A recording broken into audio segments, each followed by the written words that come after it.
On this show, we cover some sensitive topics. Though the obituaries may be outlandish, the people are real. Names have been changed or omitted in order to respect both the deceased and the survived by. While death is no laughing matter, some petty last words can provide some pretty entertaining comic relief. Welcome to Obituary.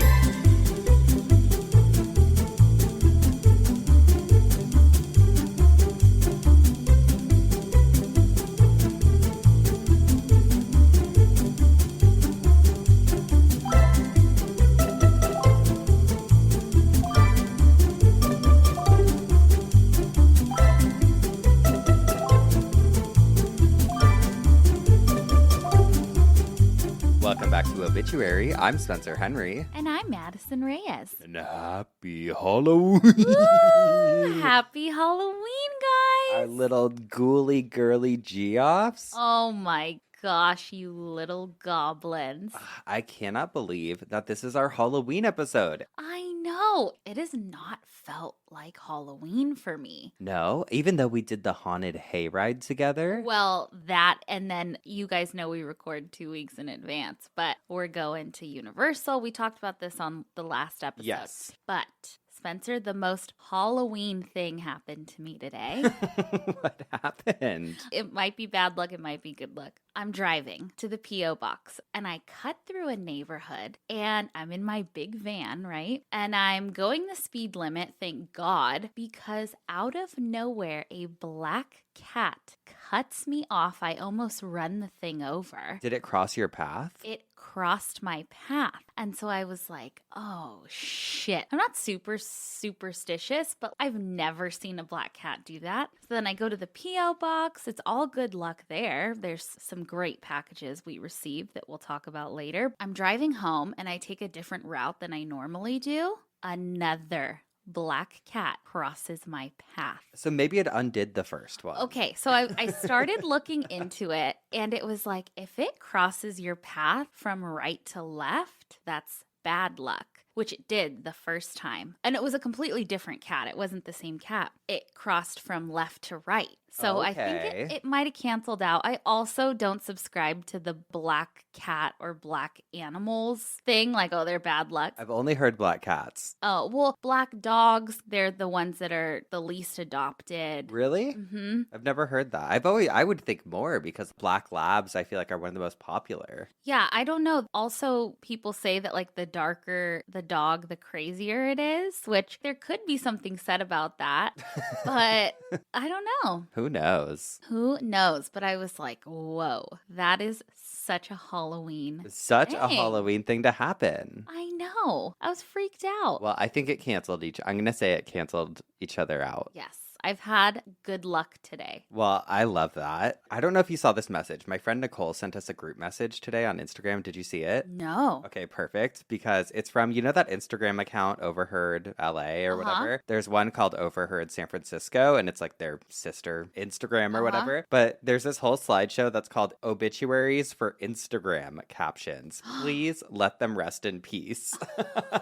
It says by Emily Bernstein, but she wrote obituaries for Instagram captions, and it's so funny. I need to hear them. The first one is, "We did a thing." Oh, bye. They wrote, "The official tagline of white people whose parents helped them buy a house. Congrats on the thing, but it's time to retire this humble brag, preferably somewhere in the suburbs with a yard."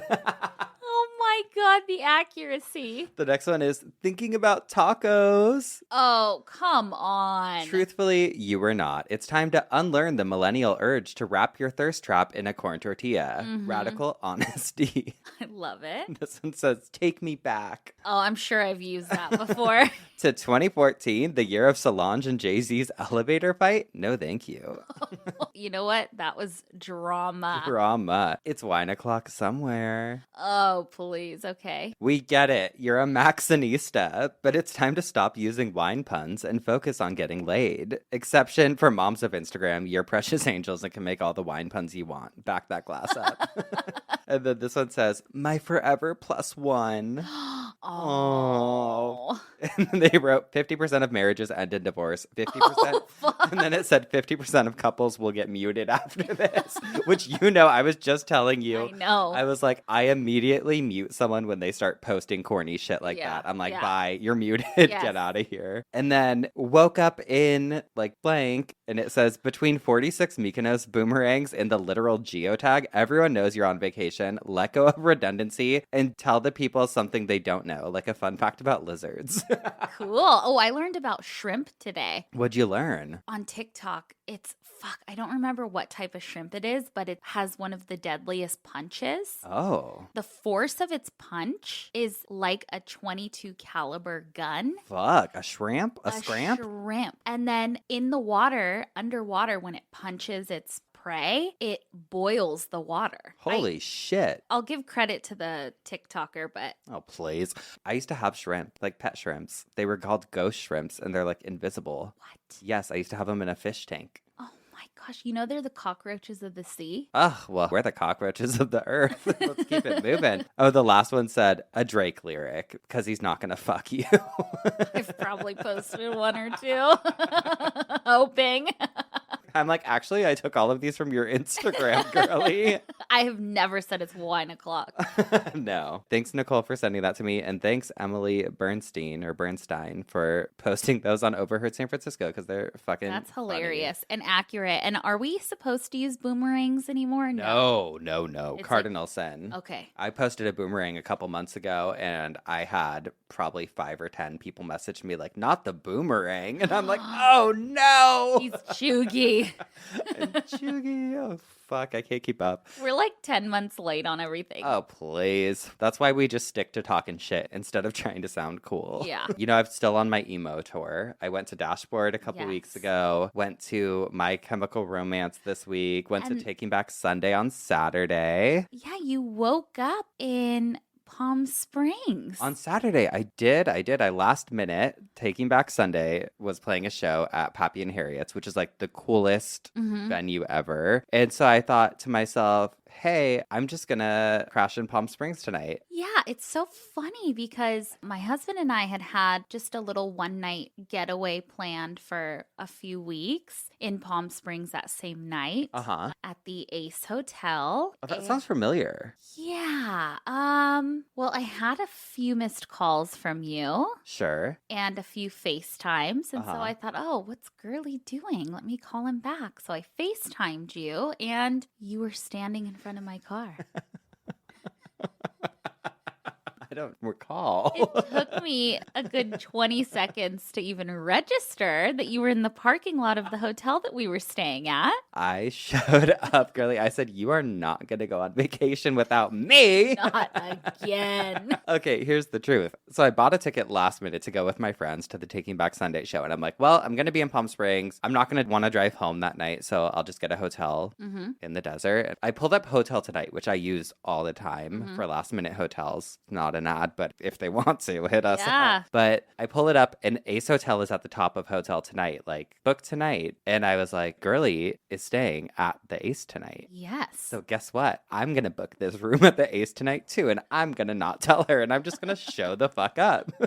It was fun. It was hilarious. I walked out into the parking lot, got you. We went to go get my husband at the pool. And you walked up and he was like, what? Oh, he was We so were excited. Like, happy anniversary. He said, Girly, what are you doing here? I went to the concert that night, and the next morning, all 3 of us went for a swim. Oh, it was great. It was great. I had a blast. We had a great vacation. Oh, we together. really did. I loved it. Their Loved room it. service is also really good. Their food is amazing. Yeah. Love it there. Loved it. And then I continued on my emo tour this week. My sister flew in on Tuesday so that we could go see Taking Back Sunday and My Chemical Romance on How was Tuesday that? night. Fucking good and fun. It's fun that all these bands are playing. Wait, you need to talk about how Taking Back Sunday messaged you. What they said. They said, honey. I tagged them in this thing on my story that was like, if you stay emo long enough, your favorite bands like will come back in style or whatever. And I like tagged them because I was like, it's true. I've seen Taking Back Sunday twice this week. And they responded and were like, honey, we didn't go anywhere.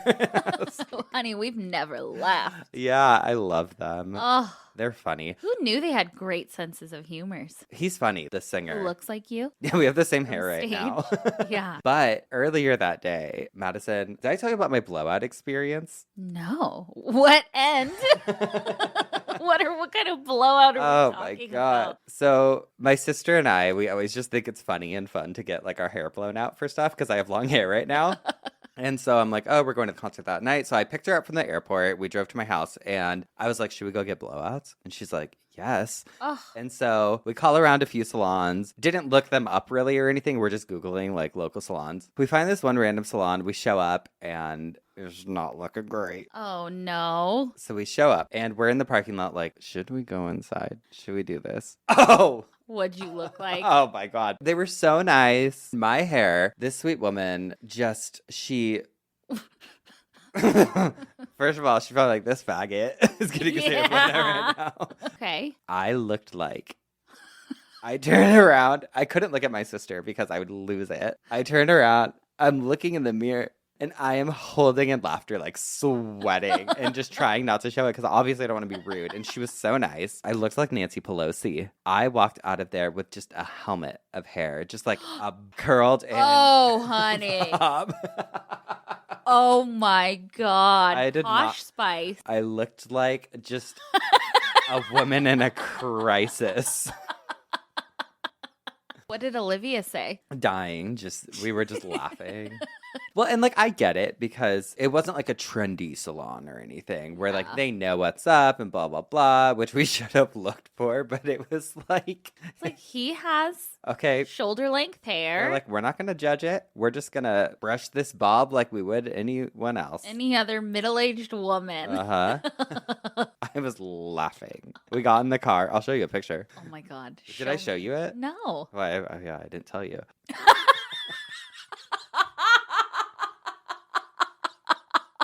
Like, she is on her way to pick her kids up from school and yell at the teachers. Stop it. Oh. I'll post it.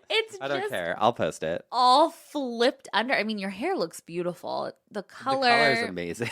But it's just flipped under. I just wanted a glam blowout, which is something we should go do. I was telling Olivia, I was like, I need to take Madison for us to go get blowouts one day because I feel like Madison would love a blowout, and let's just do that. We should. Okay, sorry guys. Anyway, back to you guys. You sabotaging me. I look like Chucky. What do they say on Real Housewives? Like, you make yourself look bad. Garcelle. Yeah. I don't need to help you with that. Yeah. No, but it was fun. God bless my sister for literally flying down for the concert, and then she flew back the next day, and here we are, back at work, back to business. We have an update on Madison's sleep schedule from Mammoth. When you went to Mammoth. Yes. We weren't sure because we I said no recorded the sleep. night before. Yeah. You said no sleep. I said I'm going to get a couple hours. I'm sure I will. And I got like 2 hours. Yeah, you got 2 hours in. Listen, we shouldn't underestimate her. Yeah. And how'd you feel? Insane. I felt fine when I woke up. I was like, okay, I was excited to go. I was like, let's do this. Adrenaline probably too. Yes. So I drove for maybe like 2.5, 3 hours, and then my husband took over. But I didn't sleep. And you had to go right to a rehearsal. Yeah. So I went to bed at like 10 p.m. Jesus. Slept till 5:45. Love it. Like Felt a real great. person. Like a normal person. I felt great. Honestly, people judge it and we joke about it or whatever, but I'm like, who the fuck cares? Please. It's a society thing. People are like, oh, you need to blah, blah, blah. Because I know people do it to me. If I'm like, God, I slept until 9 today, people will be like, oh, I haven't slept until 9 since 1976. Oh, well, fuck you. And also, do you know how many people don't have normal schedules for their job? I mean, ever think of that? I think I feel better when I wake up early because I feel like I'm like, okay, everyone's up right now. The day is starting for everyone. And like, it makes me feel a part of the world sometimes. I was dying because yesterday we went to West Elm and you were telling me on the way home, you're like, I was so tired yesterday. And you were like, you should just take a nap. Just lean into the nap life. And you're like, it's like you get 2 days at one in one. Yeah, that's how I feel. It really feels like, okay, I wake up, get stuff done, do all these things, then midday take a little nap, and then wake up like I get to start part 2. It's great. It's the most manic hours. Like I'll be talking to you and then you'll disappear after 4 p.m. or something. And then all of a sudden it's like 9 p.m. and you'll call me and you're like, hi, girly. I just woke up. Perfect. I love it. Do you have any emails or anything? I do. From a Geoff, and it's a funeral story. I was reading through it and laughing. Like, could you imagine? It's from Matthew. It says, hello, Madison and Spencer and the puppers. I'm a huge fan of the show and have been listening to it every Sunday on my way to work because I like having a laugh at the start of my work week. Uh-huh. I have a funny funeral story to share and also included a link regarding a dumbass criminal that came across my Facebook feed. Please keep doing all you do by providing knowledge and humor regarding all things death related. Love it. My name is Matt, feel free to use it, and this story takes place in New Jersey in 2015. I'm sorry it's a bit long, but I think you'll appreciate it. My uncle had passed away at the end of February of that year, and his funeral was on February 28th. It had snowed that weekend, so the funeral was taking place in the cold and the slush. I was one of the pallbearers, and we had the coffin on the cart ready to move it to the grave when we realized that while the cemetery cleared an area of snow for the coffin, they did not widen the path for the people who would be accompanying the body. So we all trudged through the snow wearing our nice shoes because none of us thought to wear snow boots. It was a funeral after all, and trying to not slip while accompanying the cart, which kept on getting stuck in the ice patches on the narrow path that was left for us. We finally got the coffin to the gravesite for final prayers before lowering the body into the ground when one of the funeral attendees, who happens to be an engineer, said, "The grave looks too narrow for the coffin." He pointed out that the long wooden handles on the sides would prevent the coffin from being able to be interred. We took some measurements and he was right. The grave was the size of just the coffin with no room on either side. So we contacted the cemetery staff who said that things would need to be delayed for up to 6 hours so that they could get a backhoe in to widen the grave. This is all going on during a funeral, by the way. Christ. They're measuring. Well, and I trust an engineer. Yeah. They'll look at shit and be like, no, that's not going to work. Yes. They said that part of the delay would involve them needing to dig up every headstone between the path and the grave so they could drive over without worrying about damaging any memorials. What? The cemetery staff then abruptly left after this declaration. We stood around for a little bit, not being sure what had just happened when one funeral goer stated, I'm just picturing this funeral. Like, and people all are these just watching, like, what's going on? and like saying stuff, and they brought out a measure, a ruler or whatever. God. Why don't we just remove the handles? It was a light bulb moment, let me tell you. Someone went to get the crowbar and tire iron from the trunk of their car. To this day, I don't know why he drove around with a crowbar. Well, a few of us picked up the shovels that had been left at the gravesite. Through human force of will in the snow and ice, we finally got both handles off the coffin. I'm picturing them like fucking using their foot and shit to just pry it off. Nice clothes too. Like, sorry, uncle. These were luckily connected with wooden dowels, not metal screws, but it still took a fair amount of effort. We finally had the coffin narrow enough to be lowered into the ground and started to fill the grave as per tradition. We were nearing ground level when someone called out to me to be careful since I was too close to the grave. I moved in what I thought was the correct direction and chose poorly, slipping and falling into the grave. Oh my God, he said, "Hi, uncle." I'm not too narrow, or I fit. Luckily, it was only a foot or two that I skidded down and I wasn't hurt, but the funeral had to be paused again so people could help me out of my situation and to give people enough time to stop laughing. We did finally get my uncle buried. I hope you enjoyed the email read, and please continue to be focused on all aspects of death, both good and bad. Thanks, Matt. I can't even imagine. That is the fucking best. It's snowing. They're all dressed up. The path's not even wide enough for people to walk. They get to the grave. It's too narrow. The cemetery says, we got to get a backhoe in here and take off every headstone. Now we have to pry off the handles. Someone falls in. It's just wild. I would have loved to be there. Thanks for the TLDR, girly.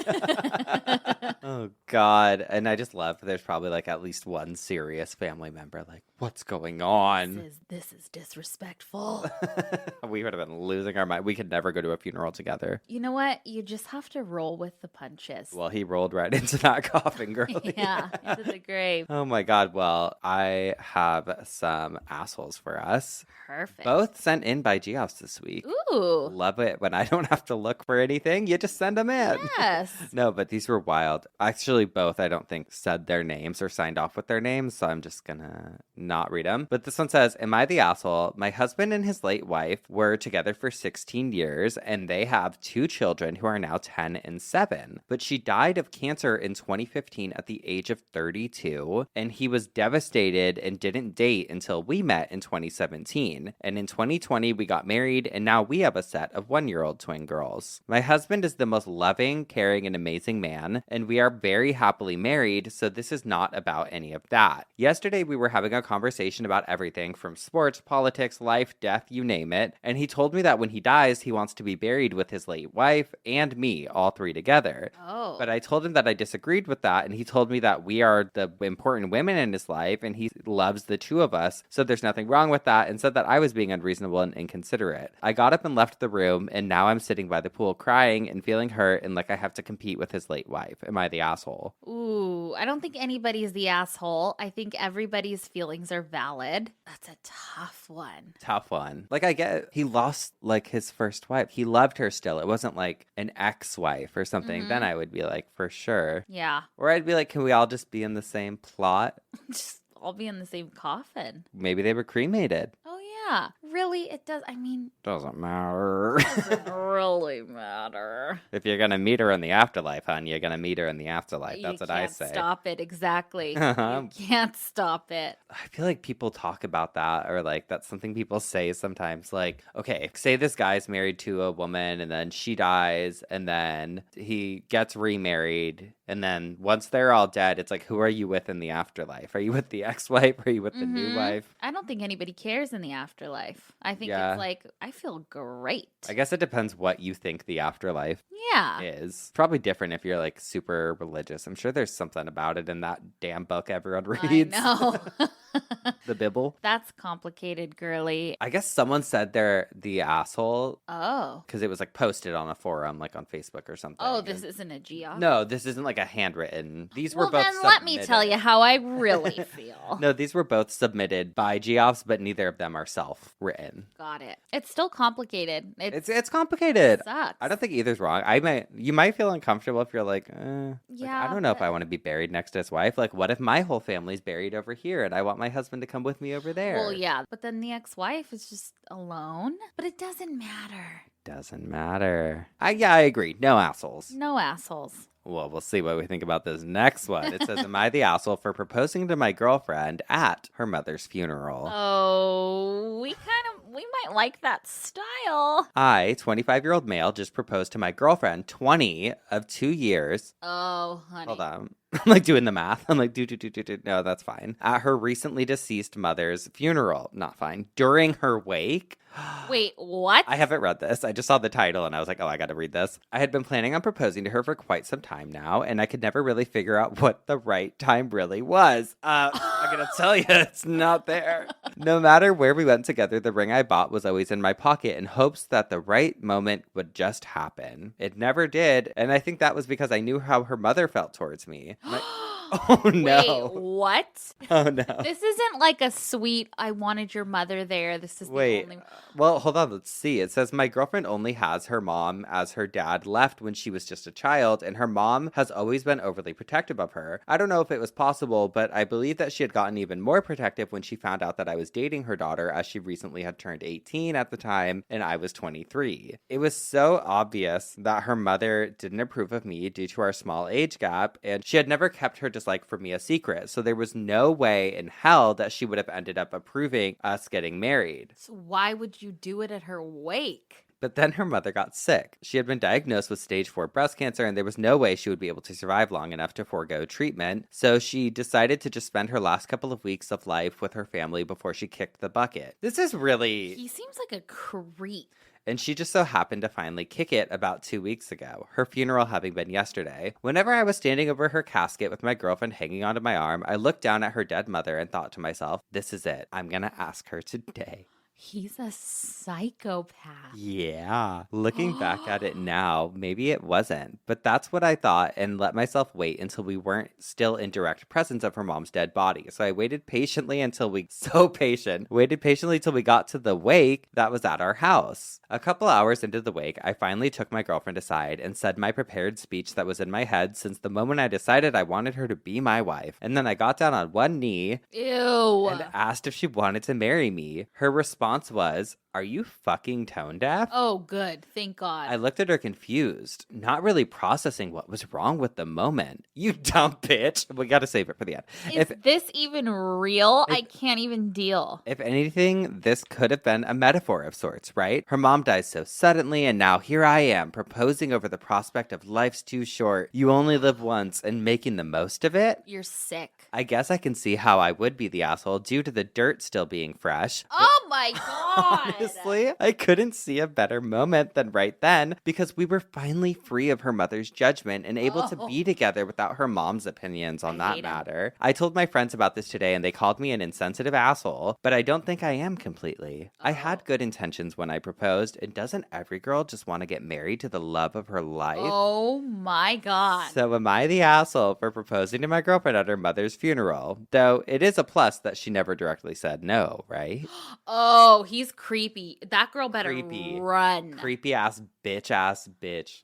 Are you fucking kidding me? Are you fucking kidding me? In the way there's some sick part the way of he his talks, head. Right? You're like, you're fucking something. He hated that mom. Wrong. He hated that mom. He wanted. Oh, if she didn't have cancer, I'd be like, oh, he's the one who killed her. He sounds insane. Insane, narcissistic, cold. So narcissistic. The ultimate narcissistic. I guarantee he's just gaslighter, shit. Bitch. What the imagine? I'm in shock that this can't be real. I mean, well, no, I bet it's real because they deleted. Okay, so the person sent me it. Right? Okay. They sent me screenshots of it. Okay. I go to Reddit because I'm like, what the fuck? Or I Google like the name, like, am I the asshole for proposing to my girlfriend at my mother's funeral? And then the Reddit thread. And I get to the Reddit thread, but he had deleted the original post.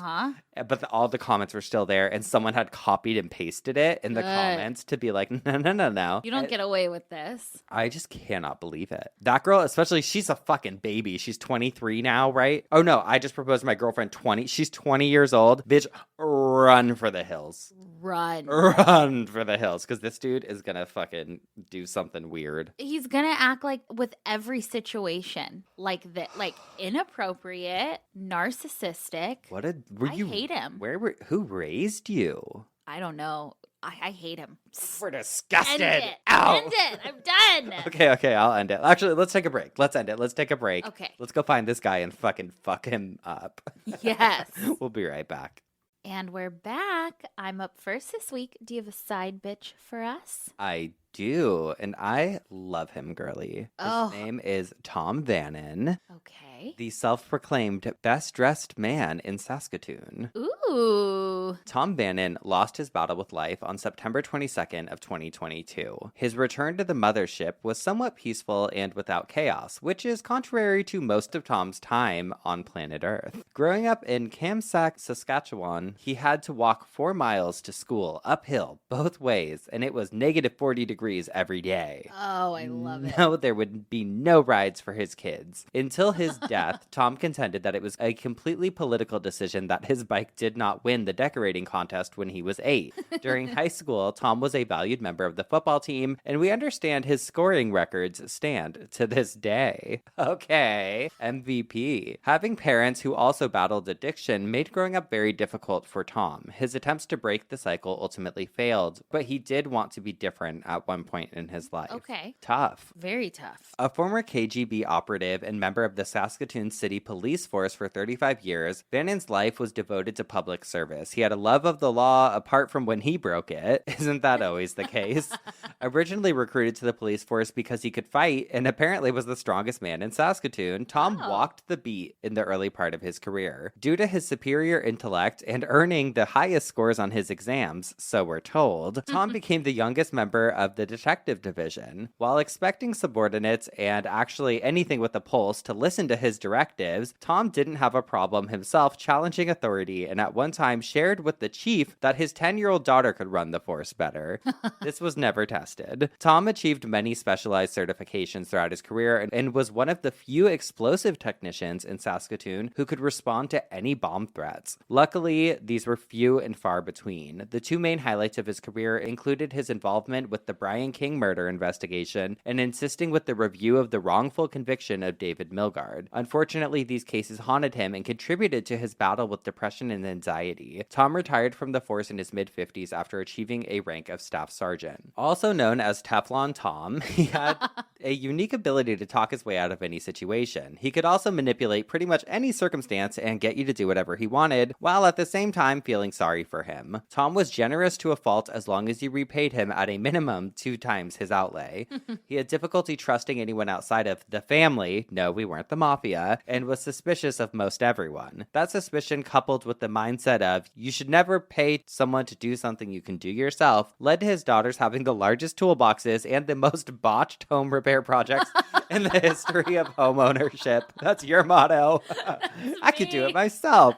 One of Tom's biggest accomplishments was building his house on Cronkite Street. His best borough was his pride and joy, and he loved having people over to the house to enjoy Rod Stewart's music, belting through the best stereo system Harv had to offer, and enjoying the finest rum and vodka. Loose interpretation of the term finest. A morning, afternoon, or night at Tom's typically meant you'd be passed out in the front room or potentially sent to jail, but that never seemed to deter his guests. His house was a symbol of making it out of Kamsack with nothing but his clothes and a garbage bag and $2 in his pocket. He was truly self-made, and while the struggles that go along with that were demons he carried until his death, Tom was one of the hardest working people we've ever known. Even though over the last 40 years it could be difficult to see, he did love his family. He never actually told them that, but he said it to others, so they're assuming it's true. He tried. Things were different when his kids were younger. He'd take them tobogganing, taught them how to ride a bike, mow the lawn, sweep the street, wash the house, grow tomatoes, raise ducks, and build an ice slide in the backyard. He'd be out in the cold for hours with the hose to get it extra slippery. He also loved his front lawn. Like, loved it. No one was ever allowed to walk on it. It looked like it belonged on a golf course, so the concussions sustained because our trampoline was on the concrete driveway instead of the cushy lawn was totally worth it. Tom loved stuff and could probably provide enough content for an entire season of Hoarders. Material possessions were important to him as it was something to hold on to that was his, especially the remote control. He would sleep with it under his neck, like tucked up right under there. That's a good idea. Prior to the remote control being invented, there would be hourly calls for Sherry Susan Troy for the sole purpose of changing the TV channel. Remember the knobs? Although he rarely splurged, the always pragmatic Tom never skipped on shoes, tires, or a mattress. Food was another matter. Not even his cat would go near the filet of fish. His most favorite meal was a homemade borscht, and he loved Dairy Queen's strawberry sundaes. Whenever he went to a restaurant, he ordered a steak sandwich, and it was always shitty. No, he didn't try something else next time. While we thought he would outlive us all, he is survived by his cat Princess, his former wife Sharon, daughters Sherry and Susan, sons-in-laws James and Kirk, grandchildren, his companions' family, his friends and neighbors, his sister, nieces, nephews, brothers-in-law, and Tom was predeceased by his son Troy, companion Dorothy, parents Grace and Pete, brother Kurt, sister-in-law Judy, and good friend and neighbor Sam. He is very lucky to have had the support and friendship of Dorothy and her family and the neighbors Brenda and Terry in his final years, which allowed him to remain in the home in the neighborhood he loved. Lamb's Navy and Coca-Cola Bottling Company will see all their profits decrease significantly by the loss of Vannon. A sharing of some of Tom's more inappropriate jokes, sayings, and stories will be held at Hillcrest Memorial on Thursday. Oh, I love him. And it says, even though you didn't have much of it during your lifetime, we hope you're now at peace, Tom. Oh, that was a good one. I liked it because it was real and it was funny, but it was also like, listen, he struggled. Like, had some demons. I think it's good to normalize those things. Absolutely. I loved it. I don't want any of my I don't want anything bad I did yes. in my obituary, but I want mine to be absolutely perfect. like, he thrived throughout his life and was always so beautiful. Nobody ever thought otherwise. Exactly. But we love that for Tom. Love that for Tom. No, I thought it was a good one. I really liked it. All right. That being said, boils and ghouls and everyone in between, we thought we'd do something a little freaky on this Halloween. Ooh, off the top. Oh my God. Call me a fucking, what is it? When they can What? just rap? Freestyle. Freestyler, baby. Freestyling. We thought we would do something fun by doing a joint coffin spinner, which we always just save for a special occasion. Yes. And this week, we're going to be doing that. Madison, you're up first. So would you like to share with the Geoffs what had us spinning in the same coffin this week? I sure do. We decided to do haunted cemeteries. Thank you. Oh, I accidentally hit it twice. Thank you, everyone. I really, really enjoyed researching this. Oh, I am so excited. There are so many stories, so many haunted cemeteries. Well, good, because I hope we didn't do any of the same ones. No, hold on. No, we did not. Thankfully, I've never heard of any of these. So let's get it started with the Stoll Cemetery in Kansas. Stoll is a rural town. Did I say it right? I just love that you always include the word. I know, I should know by now. It's a town in Douglas County, Kansas. Woo! Let's hear it for Douglas County. Woo-hoo! Douglas County, Geoffs, rise up. Where you at? If you're from there, put a gravestone in the comments. Stoll Cemetery is known as the Gateway to Hell or the Seventh Gate to Hell. Oh, so that's where we're going to have to go all the way to Kansas? Exactly. To meet our maker. Stoll was founded in 1857, but it was originally called Deer Creek, and they didn't change Stoll until 1899 when they received a post office, and the postmaster's name was Sylvester Stoll. It was Sylvester Stoll. There are stories that have been debunked because of this. There are records of this postmaster and his name being Stoll, but everyone was like, no, it used to be called Skull, not Stoll. So that's kind of the first little inkling there. It was founded by Pennsylvania Dutch settlers that spoke German as their first language. 6 families lived there and essentially started this small town. 10 years after starting it in 1867, they built a church because they wanted somewhere to worship. It was called the Evangelical Emmanuel Church, and it was used until 1922. In 1869, land was donated to that church so that they could have a proper cemetery there. So this town is extremely small, and in the 1900s, the early 1900s, they had a population of less than 40 people. So we're talking small. Ideal. Town. I know. In 1913, there was a new church built called the Stoll Church of Christ. I believe only a few, if any, residents still reside in that city today. But back to the first church, the Evangelical Emmanuel Church. It was a small stone church that the settlers built. Some stories say that in the church basement, there is a staircase that if you continue walking down, you will reach the entrance to hell. Apparently, the staircase is sealed and is incredibly hard to find. Other legends say that the staircase is outside of the church, behind and to the right, and it's kind of covered with overgrown grass, and the opening only unseals on the spring equinox and Halloween night. The cemetery grounds where the church was built had a very large pine tree, and I'm only talking about the pine tree because it's an important player in the story. That tree was allegedly a place where witches were hanged,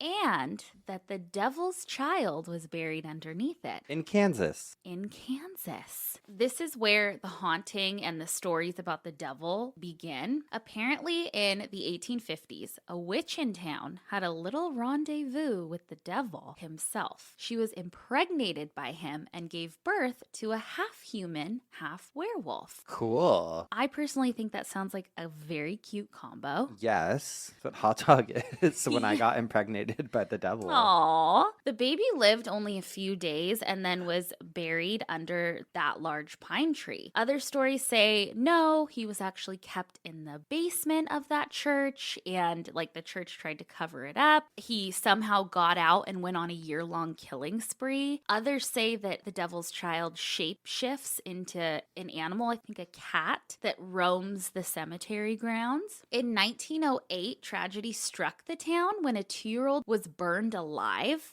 From Find a Grave, they had this article from the Perry Mirror from 1908. Listen to this. This story's sad. The little 18-month-old son of Mr. and Mrs. Geo Bonmeyer, who live near Lecompton, was burned to death Monday. It seems that Mr. Bonmeyer went into the field to burn grass, and the child followed him. The little one's presence in the field was not discovered by his parents until Mrs. B missed him from the house and went in search of him. She found the child dead, he having been burned in a horrible manner. Fuck. The burial took place in the Stoll Cemetery. The little boy's name is Oliver. There are legends around if you find his grave and you step on it, immediately to hell. You'll just go right there. You're going to hell. Fast pass, baby.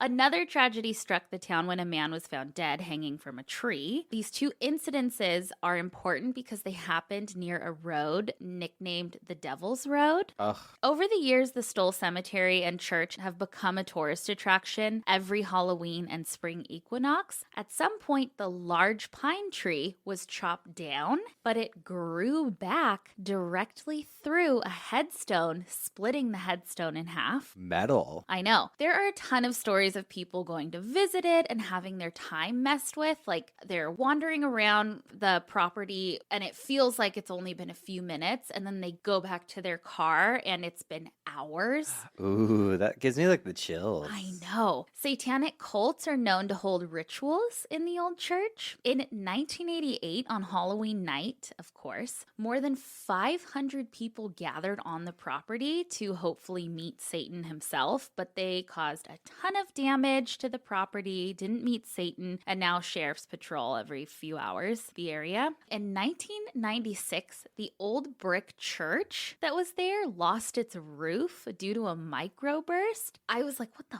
fuck's a microburst? I gotta learn this. And I Googled it, and the picture of it, like, I'm not religious, but it looks like God was like, I'm gonna blow this fucking roof off because I've had it. God, it's like a nuclear bomb. It looks biblical. A microburst is like a short burst of very powerful wind in one spot. Weird. It's weird. So it blew the fucking roof off that thing. Also, in the 90s, the Pope, John Paul II, was flying over the United States for a conference he had to attend and made the pilot redirect the entire plane because he did not want to fly over this area in Kansas because he called it unholy ground. What a diva.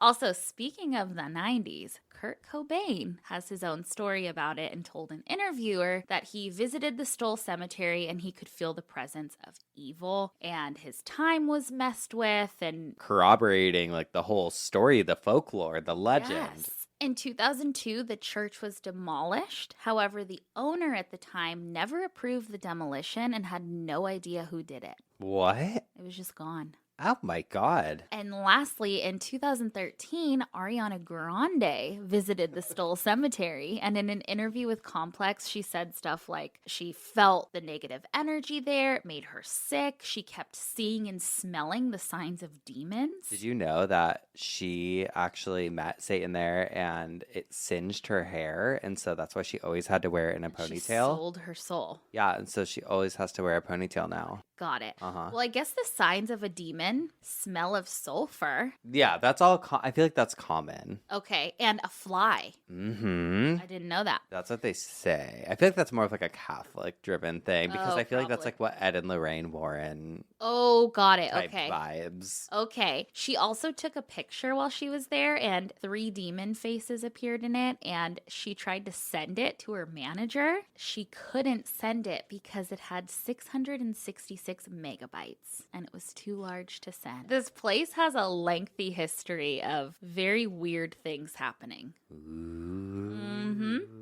Next, we have the St. Louis Cemetery number 1. This is in New Orleans. It was established in 1789. It's the oldest cemetery in New Orleans that still exists. In 1788, New Orleans had a major fire. It was, I believe, known as the Great New Orleans Fire, and it started on Good Friday. Because of that, priests didn't allow any church bells to be rung, I guess, as like fire, fire, you know? So it caught some strong wind, spread around the city. At the time, New Orleans had 1,100 structures in the city, and within 5 hours, the fire destroyed 856 of them. Oh my God. The St. Louis Cemetery number 1 replaced the St. Peter's Cemetery that was older there. In 1803, it was mandated that all burials and interments be above ground because where they built was below sea level and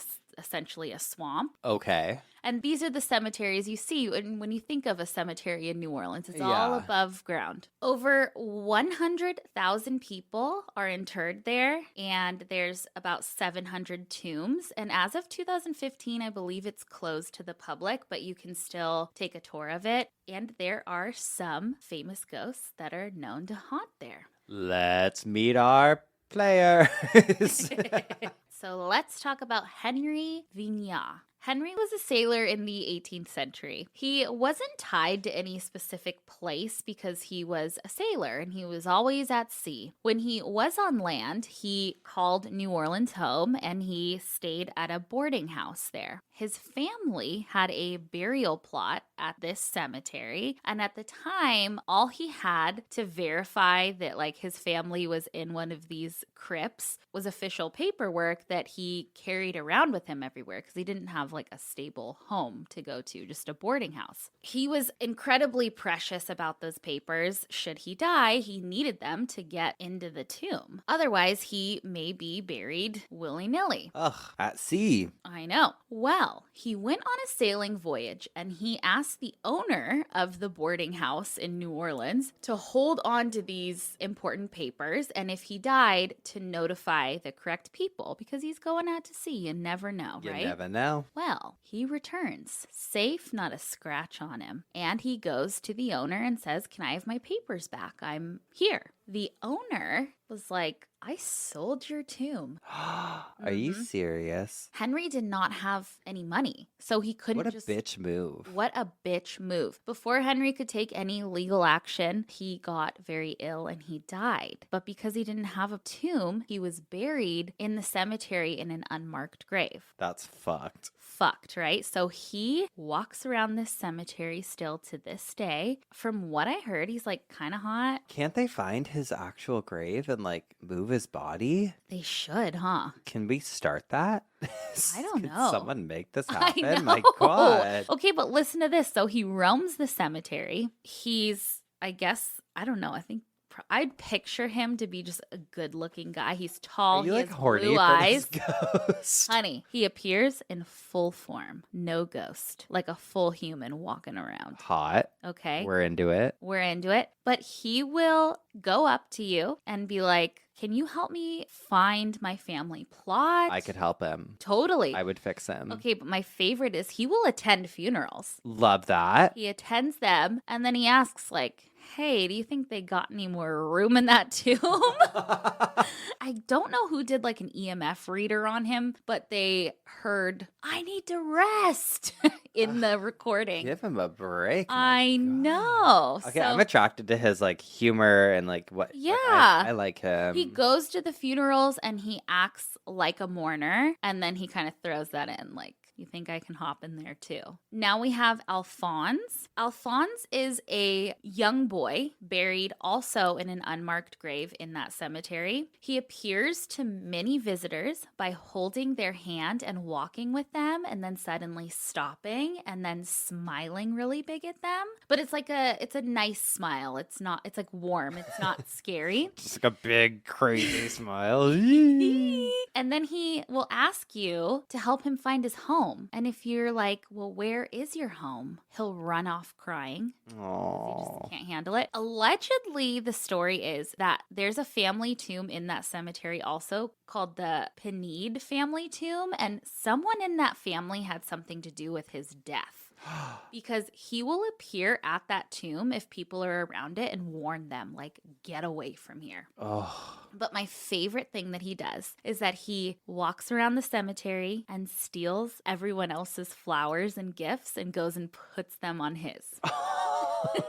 I am here for that energy. I know. Okay, and then lastly, we all know her. If you don't, Marie Laveau, the voodoo queen herself. If you don't know who she is, she was born in 1801 in New Orleans. She lived in New Orleans and famously started a beauty shop where she did hair and she practiced voodoo and became incredibly well known for it. On June 15th, 1881, she died peacefully in her home. Even though she passed on, she has said to be seen all over town. She's allegedly buried in the Glapion family crypt, plot 347, at this cemetery, although that has been disputed because it's an unmarked grave. But so many people still visit her and draw X's on her plot because apparently if you draw an X or a couple X's and you ask her to grant you a wish, it's supposed to come true. And then if it does come true, you go back, you circle the X, and then you just bring her gifts and goodies and offerings as a thank you. Love it. But she apparently can be seen walking through the cemetery by visitors. Many people have become unexplainably very ill visiting her tomb, and they feel her presence. They hear voices coming out of the tomb, and they feel something touching them. But I had to tie all of this up in an obituary bow because I found an article about a band that most of us probably know and love and their dumb.ass criminal decision to resurrect Marie from her tomb. Excuse me?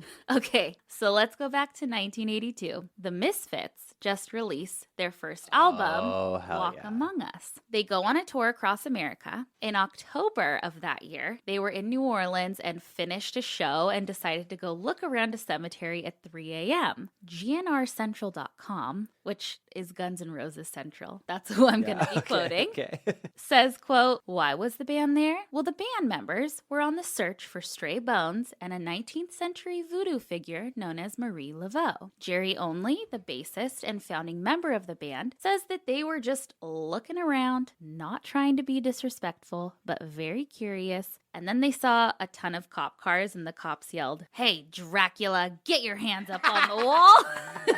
18 people were arrested that night, and the kicker is they were in the wrong St. Louis cemetery. It was the number 2, not the number 1, where she was buried. Oh my God. Really quick, from the Collinsport Historical Society, they have a newspaper clipping of, because they got arrested and then the next day it was like all over the newspaper, but the newspaper clipping says 4 members of a punk rock group and 14 of their fans who claimed to be looking for the tomb of a voodoo queen was arrested early Monday morning at a downtown cemetery, police said. At the time of their arrest at St. Louis Cemetery number 2, the members of the band called the Misfits were still wearing makeup, including dramatic facial painting, and one woman wore a black dress, fishnet hose, and chains, said Carlos Diaz, who was one of those arrested. Diaz said the musicians, who are based in New Jersey, were looking for above-ground graves, including the tomb of voodoo queen Marie Laveau. But according to tradition, she is buried at the number 1. 15 of those arrested included members of the Misfits, were adults, and were booked with criminal trespass. They are free on $75 bond until their arraignment at noon Tuesday before the municipal judge. But love it.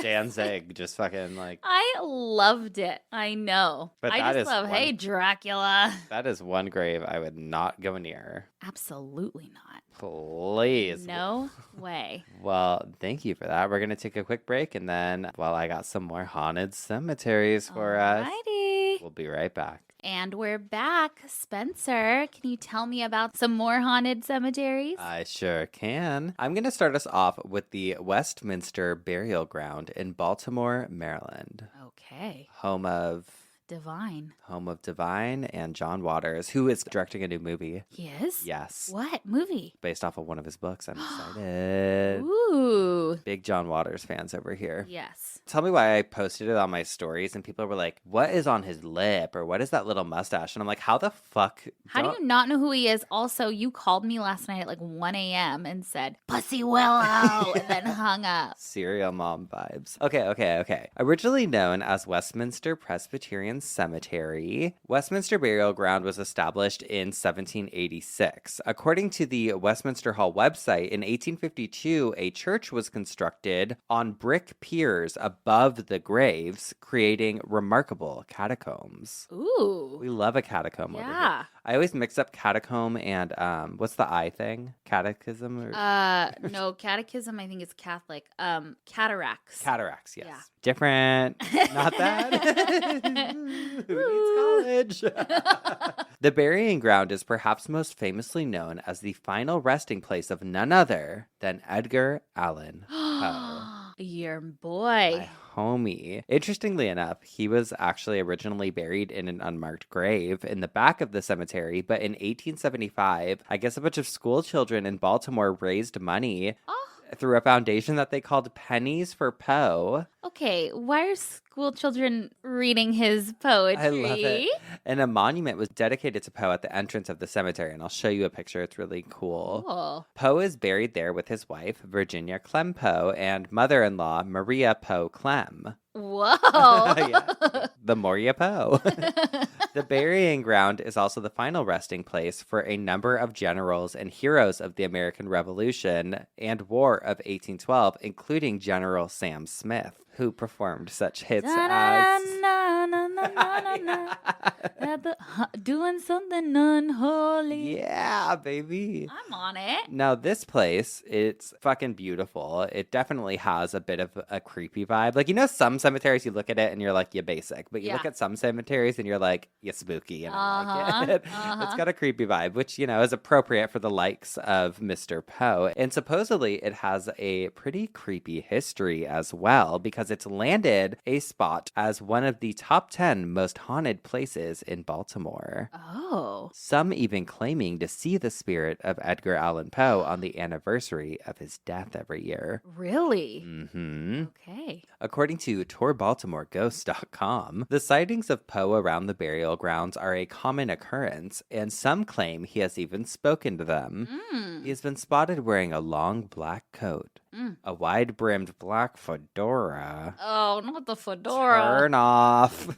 He's stuck in... Yeah. Yeah. And a scarf covering his face. He stands solemnly in front of his grave. He doesn't want COVID. No, as if he longs for another shot at life, which I don't think he would want. I feel like he was very, like, a mopey guy. He's not trying to live again. Let him rest. Let him rest. Mysteriously, the same type of figure was seen yearly on the anniversary of his death from 1920 to 2009. Standing before Poe's grave, leaving red roses and a bottle of Poe's favorite drink, cognac, no one has ever confirmed if it is an apparition of Poe or one of his living fans. Like most hauntings, it's just like a dude in a fedora. He's like, cool, for you, like her, cool. Like most hauntings, there are many takes on the story, and maybe that's how spirits do it. Everything in life is a matter of perception, they say. Poe is also seen at the altar inside the church and underground in the catacombs. Sightings and stories abound, but it's clear that no matter where or when Poe's ghost has been sighted, the man's spirit sticks around the cemetery, perhaps in reminiscence of his unsatisfactory earthly life. They go on to say that the burial ground is full of creepy ghostly sightings and stories, and it's been on a ton of different like television shows. A lot of paranormal investigators have gone there and picked up what they refer to as credible EVPs and photos with shadowy figures and orbs. So real.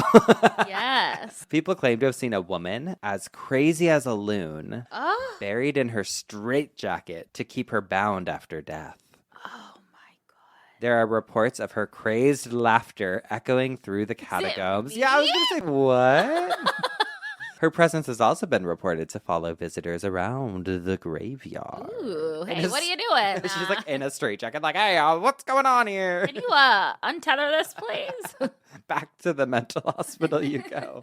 Don't even think about disrespecting the grounds or being too loud, because the figure of a longtime past gravekeeper will swear at you and chase you with a shovel. Oh. Well, maybe that's my kink. Oh. Mm-hmm. Okay, I thought you said maybe that's my king. Both. Oh. Known for having one too many regularly in earthly life, he will shoot at you on a chase to rid you of the cemetery. And then lastly, the ghost of 16-year-old Lucia Watson Taylor, who died in 1816, is seen kneeling and praying at her own grave. Aww. She is reported to have long dark hair and wearing a loose white gown. Of course, a white gown. You gotta have it. Wait, did I tell you that a cult babe wrote a little leader in? She works at the Parker. No. Yeah, she was so nice. She's like, I've seen you come in, blah, blah, blah. She doesn't work there anymore, but she was wearing like a white outfit and she has long black hair. And one of the guests, I guess, screamed one time because she scared them. And she was like, you look like the thing from The Ring.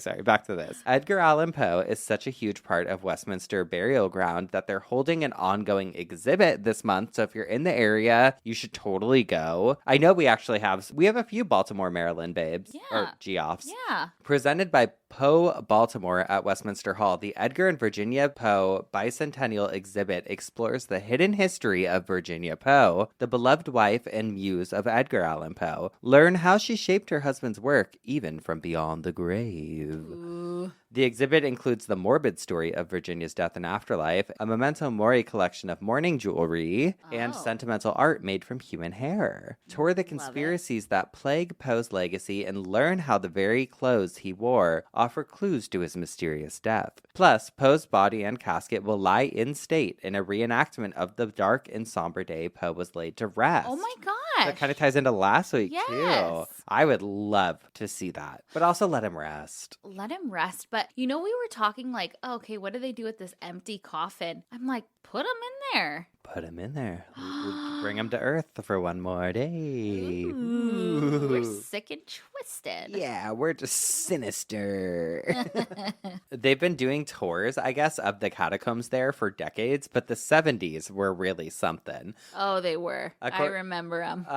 You remember. According to a piece from the Baltimore Sun, the catacombs at Westminster Presbyterian Church had been around for more than 100 years, but had fallen on tough times. Although the church's congregation had once numbered nearly 1,000, including some of Baltimore's most prominent citizens, it had fallen to just 95 by 1977. 2 years before that, anxious to revive interest in the old church and raise money to help rehab and preserve both it and the surrounding burial ground, the church had been built atop part of the 65-year-old cemetery in 1852. That's when they built the church on the pillars or whatever, on an arched foundation that allowed enough clearance between the burial ground and the church floor to allow the graves to remain. Don't build on top of graves either. I don't like when they do that. I know, but we're probably sitting on a couple. Yeah, true. They started allowing tours and they proved to be a big hit, attracting some 2,000 visitors a year and prompting the Baltimore Tourism Council to call them one of the city's strongest tourist attractions. Certainly, they were one of the most macabre, with visitors seeing not only the occasional skeleton within the catacombs under the church, but decaying coffins,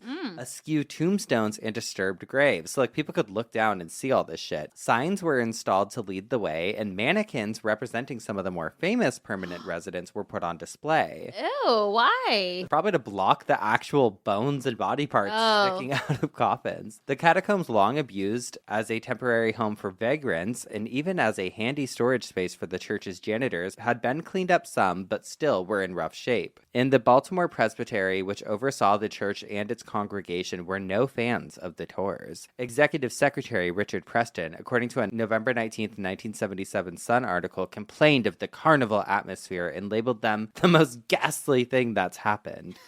After the dwindling congregation voted to close the church, the last service was held there on December 4th of 1977. The tours, which for a time had been conducted every Sunday afternoon, were stopped. Although officials assured the building would not be torn down, the fate of the church and the cemetery was uncertain. By summer of 1980, with Westminster in the hands of the Westminster Preservation Trust, established under the leadership of the University of Maryland, the tours were back on the first and third Saturdays of each month. The following year, nighttime tours were added on the first and third Tuesdays. Restoration work continued. And nowadays they do the annual Halloween Cemetery and Catacombs tour. You can even go trick-or-treating and spend All Hallows Eve in the same cemetery as Edgar Allan Poe. Nice.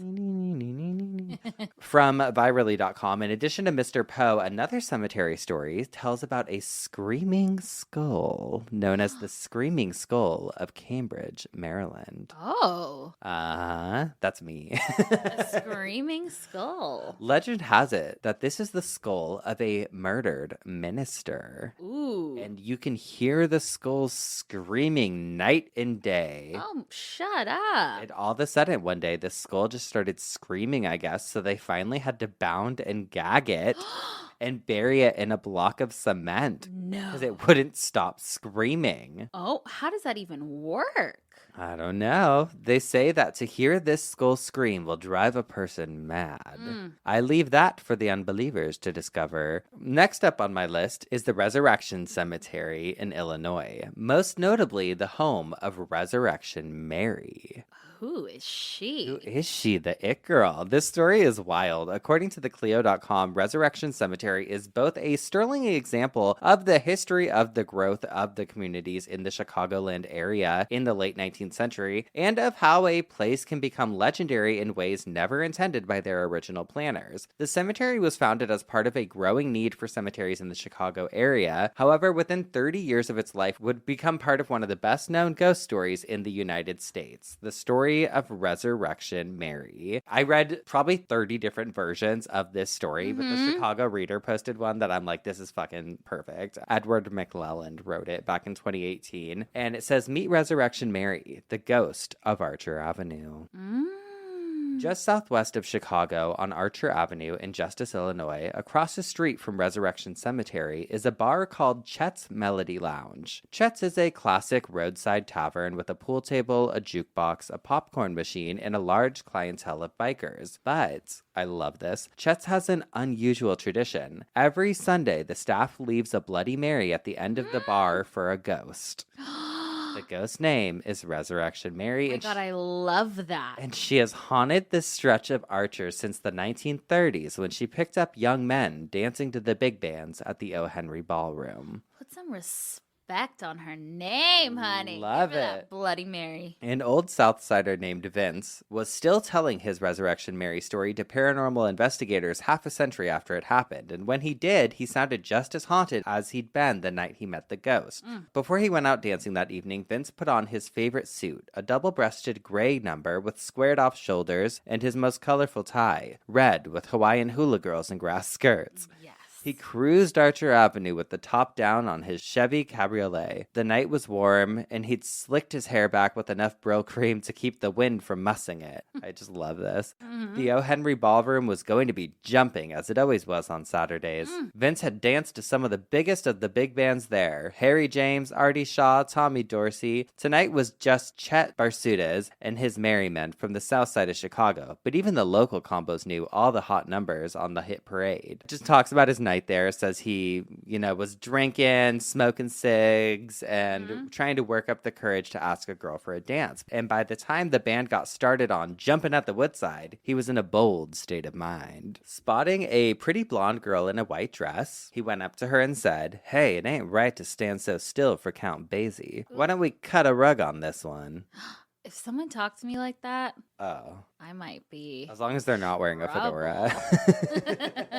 The girls smiled, and then they decided to dance together for a few songs, but Vince didn't really get a chance to talk to her, but he didn't mind. I mean, he was just dancing, having a good time. Eventually, she introduces herself by name, says, my name is Mary, and she asked if she could have a ride home. She said that she lived on Damon Avenue in the Brighton Park neighborhood, and it wasn't far from where I guess this Vince guy lived. So he's dancing with her, but he did notice as they were dancing that the girl's hands were cold. Her skin was brittle. Mary seemed to notice that he noticed it, so he made what he hoped was a lighthearted remark. Cold hands mean you have a warm heart? Oh. Playboy. Mary smiled and they danced together for the rest of the evening, and then afterwards Vince offered Mary a ride home. They started driving north for a few miles, and Mary insisted that he pull the car over outside the locked gates of Resurrection Cemetery. This is my home. Yeah, I live here. Vince was baffled, but he complied. Mary opened the door, stepped out onto the roadside, and said, I have to go and you can't follow me. She walked towards the gates, laid a hand on the iron chain that bound the gates together, and vanished.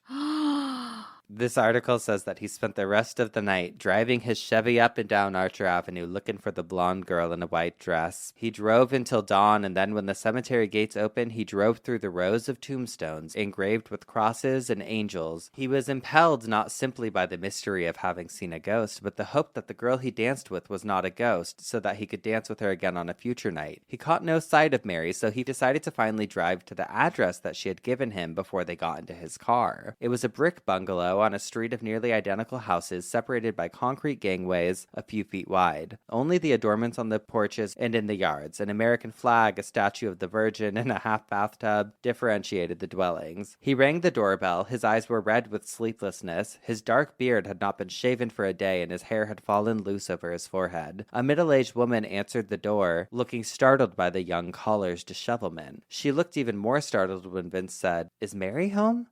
Mary doesn't live here anymore, said the woman. Mary died in a car accident 4 years ago. No. Who are you? Isn't that crazy? I love this story. Well, I didn't write it, but she said, I'm sorry to be the one to tell you, the woman told Vince. Mary went out dancing with some boys she worked with at breaks, but they never made it to the dance hall. One of the boys crashed the car into the L at Wackerin Lake. Mary was thrown through the windshield and died on the way to the hospital. Sorry to hear that, Vince said, retreating down the steps. I'm sorry for your loss. Oh. If you want to visit Mary's grave, the woman added, she's buried at Resurrection Cemetery. He knows. He knows that, baby. And then that article goes on to tell some more stories about it. But yeah, so apparently this has happened many times since. People meet this woman named Mary. She requests a ride home, but then always has them pull over at the cemetery, and she goes in and vanishes. Love that. Probably has the boys wild. Can that, yeah, like literally, I'm trying to do that when I die. Yes. Just like go meet hot suitors and then dance the and night have away. fun, smoke cigarettes, have a cocktail, and then just fucking, can you pull over right here? This is fine. Bye. Love. Talk about being ghosted. We need a movie like that. Oh. Like being ghosted. Yeah. That story just gives me the chills. Yes. I'm going to end with the Howard Street Cemetery in Salem, Massachusetts. And I'm actually so excited for this one because I'm going to Salem for the first time at the end of October. Well, probably when this comes out. Couldn't be more excited. I've been to a cemetery or two in the Boston area, but never Salem. East Coast cemeteries just fucking hit right. Oh, yeah. Beautiful. We got beaches. They got the good cemeteries. Yeah. Who needs Hollywood, honey, when you can see some foliage hanging over an 1800s tombstone? Oh, beautiful. Gorgeous. Sand? Please. What is that? Me? Small rocks? Ew. Embarrassing. Oh. The Howard Street Cemetery was established in 1801, and it was originally called the Branch Street Cemetery because that was the name of the street originally, and it's categorized as a historic cemetery with more than 1,100 headstones across its 2.5 acres. The first ever headstone on the property was placed on August 5th of 1801, where second mate of the ship Belisarius, Benjamin Ropes, was buried after being crushed to death on the ship. HistoryofMassachusetts.org quoted a local historian, Tim McGuire, who claims that around 15% of the people buried in that cemetery were crushed to death, and many others died in tragic accidents, including 10 prisoners who were later buried there after a tragic accident at the Salem jail where an entire floor at the jail collapsed, crushing the victims to death. This jail happened to be right next door to the cemetery and was built in 1813. Now let's get into the history before the history, an event that unfolded more than 100 years before the cemetery was ever established. It was 1692 when farmer Giles Corey and his wife, Martha, were accused of witchcraft during the Salem witch trials. A man was accused? Uh-huh. Wow. Allegedly, he had previous complaints filed against him for his behavior prior to his arrest for being an accused witch. Giles found success in his prosperous farming ventures and was married twice before he met his third wife, Martha. His first wife he had 4 children with, Martha, Margaret, Elizabeth, and fucking Deliverance, which I think is a cool name. That was a name? Deliverance. That's cool. I mean, at least according to this, it's like a misspelling in the article. It's like Delilah. But I like the name Deliverance. I was like, that's know. kind of like a power name. That is a power name. Who's this? Deliverance. What's the nickname? Like Deli? Yeah, Del. Del. Oh. Cute. Cute. In 1676, when he was 65 years old, he was actually brought to trial in Essex County, Massachusetts, for allegedly beating a man to death.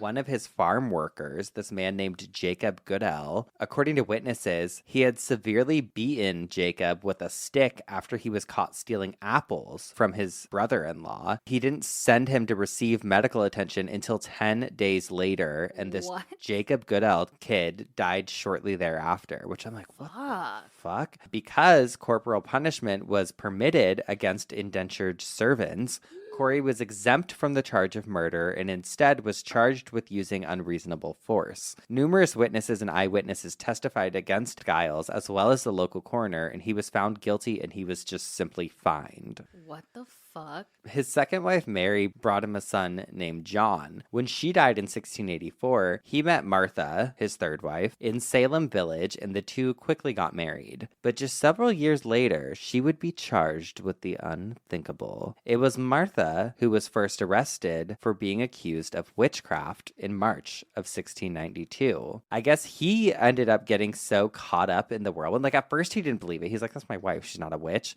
But eventually, because so many people were talking about it and all of the hysteria at the time, he started to believe she was a witch.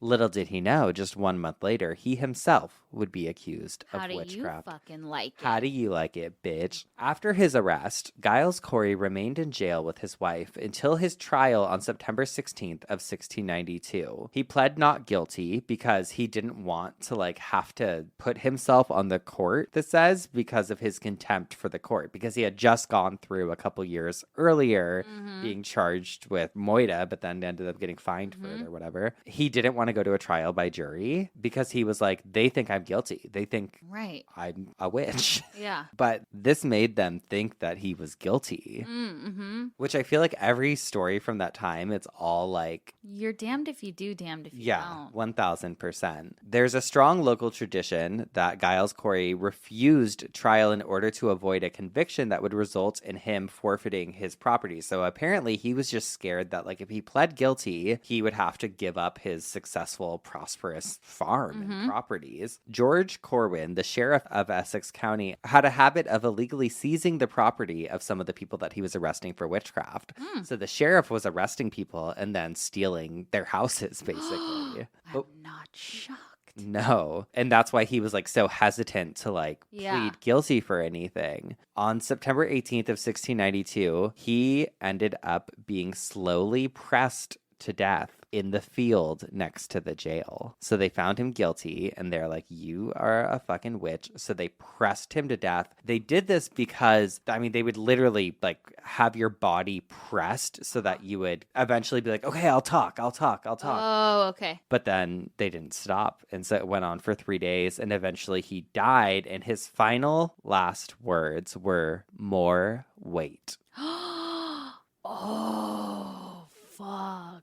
It's told that the sheriff took his cane and pressed his tongue back into his mouth just before he died after 2 days, of being slowly crushed. On September 18th of 1692, Giles Corey was excommunicated from the village church so that he would not die as a member of the church.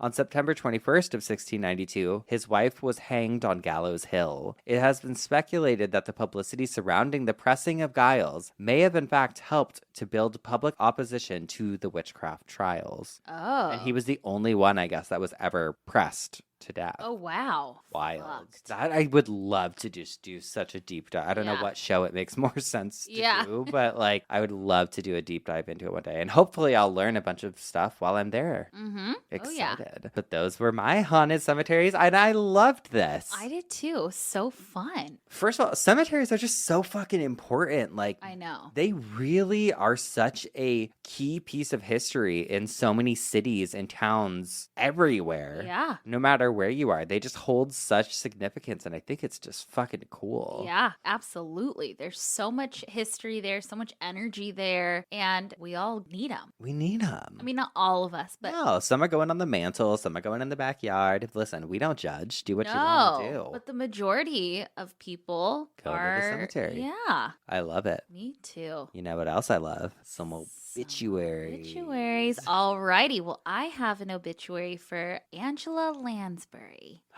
Rest in peace, Moita, she wrote, girly. I know. I have her obituary from CNN, and as we all know, for some reason, Queen Elizabeth. it is not like that. I've cut out a couple things, but still tried to keep the integrity of the obituary. So here we go. Angela Lansbury, who enjoyed an eclectic, award-winning movie and stage career, in addition to becoming America's favorite TV sleuth in Murder, She Wrote, has died, according to a statement her family provided to NBC. She was 96. The children of Dame Angela Lansbury are sad to announce that their mother died peacefully in her sleep at home in Los Angeles at 1:30 a.m. today, Tuesday, October 11th, 2022, just 5 days shy of her 97th birthday. Not yet 20 years old, Angela garnered her first Oscar nomination for her movie debut Gaslight in 1944. Her second came the next year for The Portrait of Dorian Gray, and again in 1962 as the mother who betrays her son and her country in The Manchurian Candidate. She received Golden Globes for the latter two films. The actress accepted an honorary Oscar in 2013 to go with the 5 Tony Awards she collected over a 40-plus year span. Lansbury went from ingenue to playing more middle-aged roles practically overnight. She was just 37. Born in London, her mother, Moyna McGill, I love that name, yes, was an actress, and father, Edward Lansbury, a politician. He died when she was just 9 years old, and not long after the onset of World War II, the family moved to the U.S. in 1940, settling in New York. Lansbury studied drama before moving at her mother's urging to Los Angeles, when she briefly worked in a department store until landing her breakthrough role as the young maid in Gaslight, starring Ingrid Bergman and Charles Boyer. This article names a ton of different movies she was in: The Harvey Girls, The Three Musketeers, The Court Jester, Blue Hawaii, which is an Elvis yes, movie. Love that movie.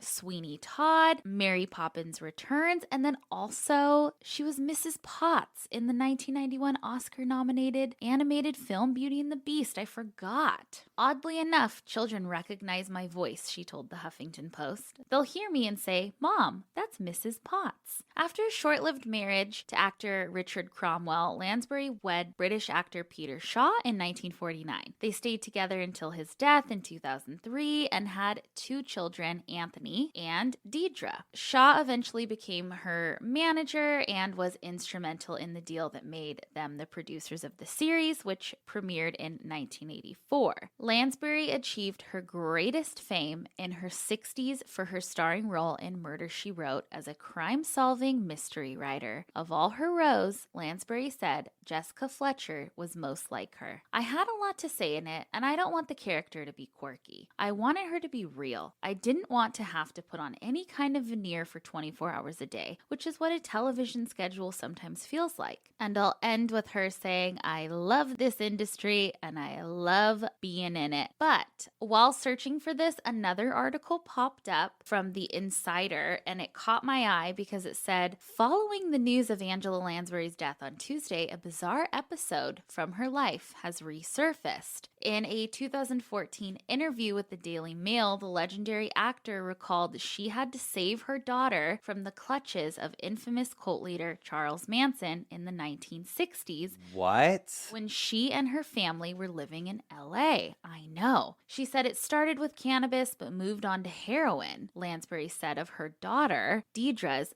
drug use when she was only a teen. There were factions up the hills above Malibu that were dedicated to deadly pursuits. It pains me to say it, but at one stage, Deidre was in with a crowd led by Charles Manson. She was one of many youngsters who knew him, and they were fascinated. He was an extraordinary character, charismatic in many ways, no question about it. Once Lansbury realized what was going on, she and her husband Peter Shaw moved their family from fast-paced LA to the simplicity of life in Ireland. I said to Peter, we have to leave. So we upped sticks and moved the family to a house I found in County Cork. So yeah, she had some serial killer run-ins. Wild. Cult run-ins. Yeah. Wild, wild. Oh my God, what a story, what a life she had, and what a murder she wrote. Oh, that was good. All right. Last week, we were opening up P.O. Box up, and I was like, listen, I have something, but I'm going to read it next week, and I'll explain why. Well, I'm explaining why. It's because, well, let me just read it to you. Dear Spencer and Madison, look at the handwriting. Beautiful. Beautiful. I recently started listening to Obituary and have really hated it. No, I'm just kidding. Oh, Imagine if I said that. Enjoyed the mix of science, tradition, humor, and pettiness.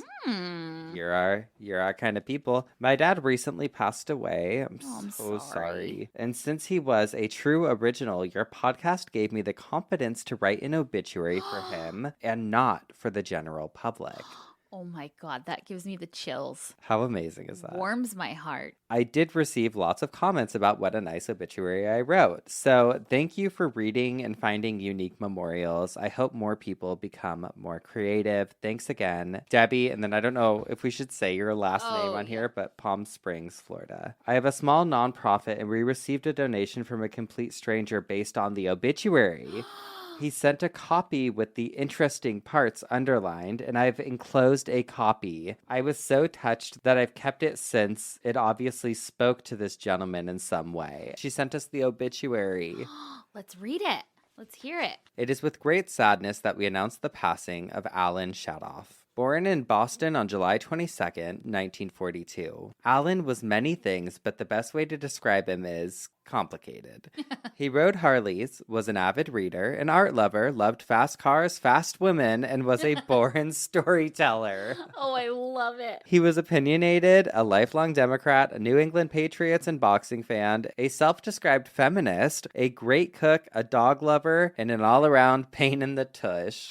He leaves behind many loved ones who are too many to list. He will be buried in the South Florida Jewish Cemetery in Lake Worth, Florida. And then it has the funeral and Shiva information. In lieu of flowers, donations can be sent to Audiology with a Heart at 2324 South Congress Avenue, Suite 2G, Palm Springs, Florida, 33406. Tell you what, we will be making a donation to Audiology with a Heart. Thank you so much for sending that in. And that's incredible. That was so good. And God, good length. Thank you for not naming every person. It was a great obituary. Really great. It really does mean a lot. We're dumbasses who joke all the time, but it means so much to us when stuff like this happens. Yes. Because we're like, the fact that we could make any type of impact on anybody is just incredible. So thank you so much for sending that in. Thank you. It means the world. That being said, we've spun in our coffins. We've bitched our obituaries. And now it's time for some dumb-ass criminals. Alrighty, we've never covered this state before. We are going to Florida. Like our pal who just sent in that obituary. Yes. This took place September 29th, 2022. So just a few weeks ago, 41-year-old David Taylor was watching his 9-year-old son play a little league football game at Longleaf Elementary School. Spencer, we've talked about this. Kids can be assholes, right? Oh, the worst. Okay, so keep that in mind. But David started arguing with his son's coaches because they were doing a one-on-one tackling scrimmage, and his 9-year-old boy was getting pummeled by another, I'm assuming 9-year-old. He was being tackled, and David didn't like it. He was pissed about it, but you signed your kid up for tackle football. Maybe don't do that. Yeah. If you're nervous. Well, the arguing with the coaches wasn't doing much, so David took matters into his own hands. Oh, no. According to TimeNowNews.com, David Taylor then took his son's helmet, placed it on his own head, got into a football kneeling stance in front of the player, and charged headfirst into the 9-year-old's chest. Oh. I mean, if I was a parent, I would lose it. Okay, wait. He then grabbed the kid by his arms and pushed him several feet. He was arrested and charged with disorderly conduct and cruelty towards a child. No assholes here. I'm like, if it happened to my kid, I would kill that parent. But also... When you see little kids being punks... Oh, I know. You want to fuck them up. Yeah. So I don't know if we love him or hate him, but he put... How small is that helmet? You can't charge a child. You can't charge at a child. Okay. That's a dumbass thing to do. But a 9-year-old's helmet on a he's a little 41-year-old? God. Well, mine also comes from Florida this week. Okay, so I found this by accident. This is the first time I've ever really accidentally found a dumbass criminal, I feel like. I did an episode of Cult Leader that comes out, I believe, on Tuesday of this week. So it'll already be out by the time you listen to it. It's a bunch of stories of Halloween pranks or tricks that went too far. I ended up on this list from How Stuff Works of Halloween pranks that just went wrong. But it ended up being probably one of the funniest things. A woman in Florida ended up successfully suing her neighbor for defamation, harassment, and emotional distress after the man that lived next door to her set up a Halloween display that made her the butt of his jokes. Oh, no. The offending neighbor put a sign on his lawn for an insane asylum that pointed to the woman's yard. Oh, no. And he put up a plastic tombstone with an epitaph that made fun of the fact that the woman was still single in her late 40s. Oh, my God. The tombstone read, it's so shady, so petty. At 48, she had no mate. No date, it's no debate. She looks 88. Oh my God. If someone did that to me, I'd have to be friends with them. However, the woman had the last laugh after she sued the pants off of her rude neighbor and got him to promise in court he would not erect any more Halloween displays while living next door to her. Oh my God. That's I love good. it. I love that he was like, the loony bin's over here, baby. We all have a neighbor. I'm sure that we'd love to do it too. Oh, yeah.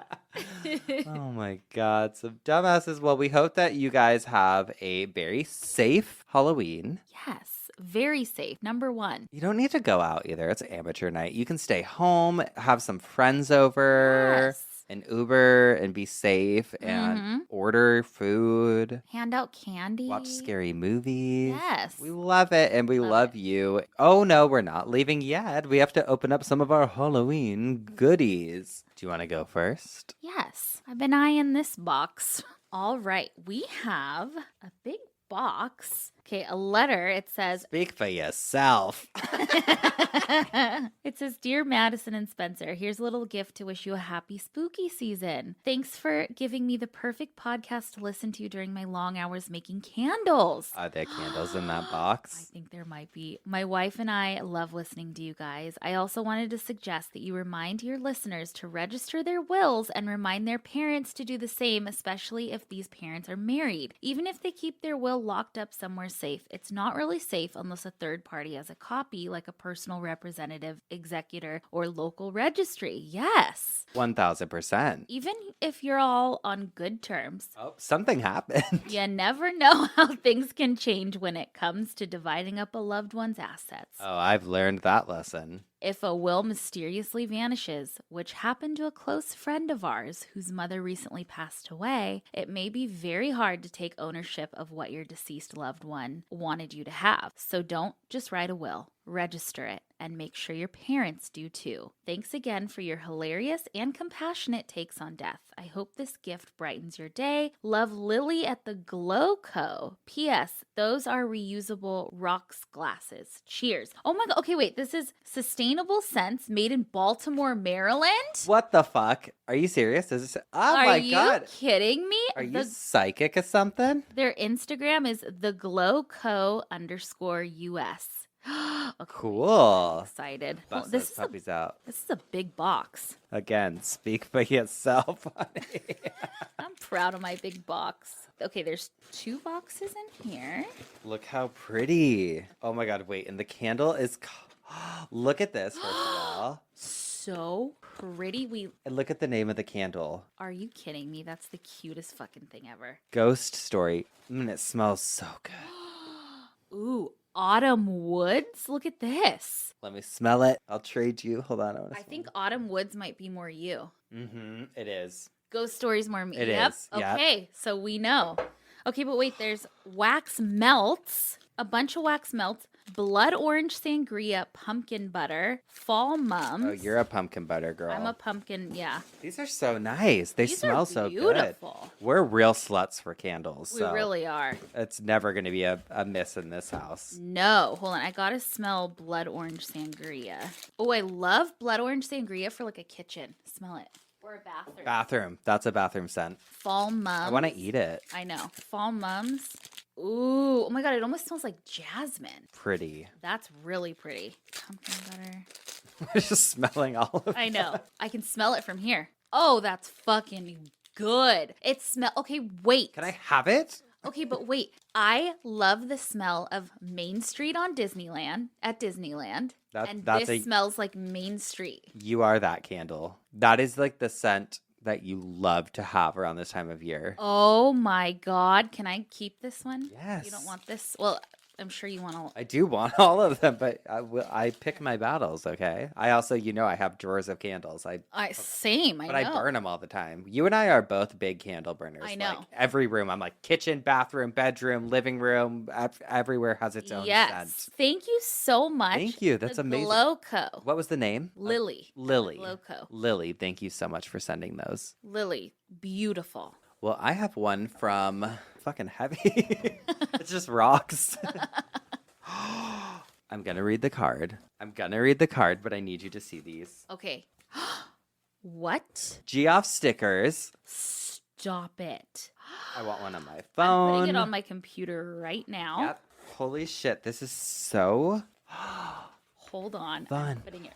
You know what? I'm going to keep them with me in case we meet Geoffs in real life, because guess what? I went to Nordstrom the other day on Tuesday. I got a mocha, an iced mocha. I already told you this because I was like, oh my God. Well, plus I call Madison for any and everything. Wait, look at my computer. Love it. Obsessed. We'll post pictures. But I went to Nordstrom's and I love a little drink from Nordstrom Cafe. Oh, I feel like their espresso is like strong. Good, right? Well, I went to get a mocha and I was like, hi. And she's like, hi, Spencer Henry. And I was like, how do you know? And she's like, I listen every week and I came to the live show. Her name was Erica and she gave me a free mocha. So shout out to Erica. There was also no tip thing, so I didn't know what to do. Aww. But here's a tip. Keep them coming. I loved it. Okay, let me read the card. Are those skulls? Look at the little skeleton washi tape. Oh, how cute. We're real suckers for washi tape. I know. Hey, Spencer and Madison. Loyal Cult Babe and Geoff here. I designed some candles. Are you kidding me? It's- Is it my birthday? I designed some candles for you. The tall one was inspired by Spencer's obsession with tent revivals. What? Wait, Wait, these are inspired by? The other ones are matching Geoff hearts. I work at a candle factory, and I've included our business cards. We may be coming out with more Halloween-themed ones soon. I pretty much listen to podcast all day at work and look forward to your shows. Thanks for all you guys do. Much love to you guys and the pups. Allie. Pronounced Allie. They pronounced it, I think, in case you read it. Wait. Allie! What is all of this? What's the candle company? Oh my God. Cedar Crate Stop. Market. Let me see. Stop. What? Stop.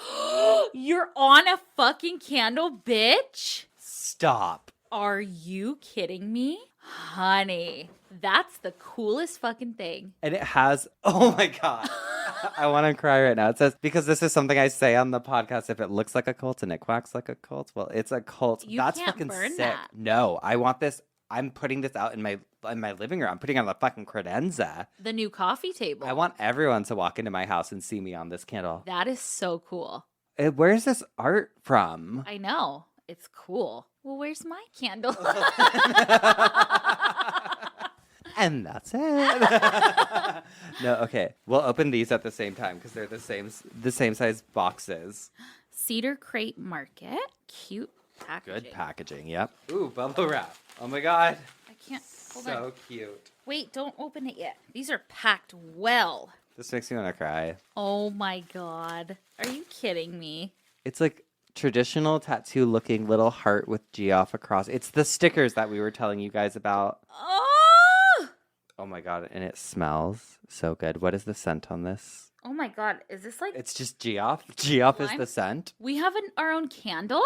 Oh, I love that scent. God, they smell so good. Thank you so much. These ones smell really fresh. Really fresh. It's the Cedar Crate Market. Oh, okay. You can go to cedar, CEDAR crate.com. Or, I'm sorry, I'm just in shock right now that I'm on a candle. It is so cool. Losing my mind. It's so cool, Spencer. I love it. Can you make more so we can order? I'm just going to order. I want one. Like not of me, but of you. Yeah, we're gonna, please do it. How cool. That is so fucking kind and so nice. And the other candles smell so fucking good. You guys are the fucking best. Sorry that we did competing back-to-back candles, but they're so different and they all smell incredible. So good. Holy shit. 2 candles. Well, I mean, actually way more than 2 candles. We got a bunch of candles now. You can never have enough candles. Never. Ever. And we love them. Please keep them coming. We love them. We'll post pictures and tag everything. But thank you guys so much. Fucking incredible. I am so excited when anyone gives me a candle, but it feels a little more special when it's coming from a Geoff. I know. Truly. And when they say Geoff or they have your face on it, like how, or they're titled Ghost Story. Are you kidding me? Oh. So cute. We love it, and we love you guys. If you have stuff you want to send to our P.O. Box, you can send it to Spencer Henry and Madison Mr. Eyes, P.O. Box 18149, Long Beach, California, 90807. Follow along on TikTok at Obituary Podcast and follow along on Instagram and Twitter at Obituary Pod. And you can even write to us, obitpod@gmail.com. But that's it for this week. We'll see you next week with some more coffin spinners Obituaries and dumb ass criminals. Goodbye. Bye.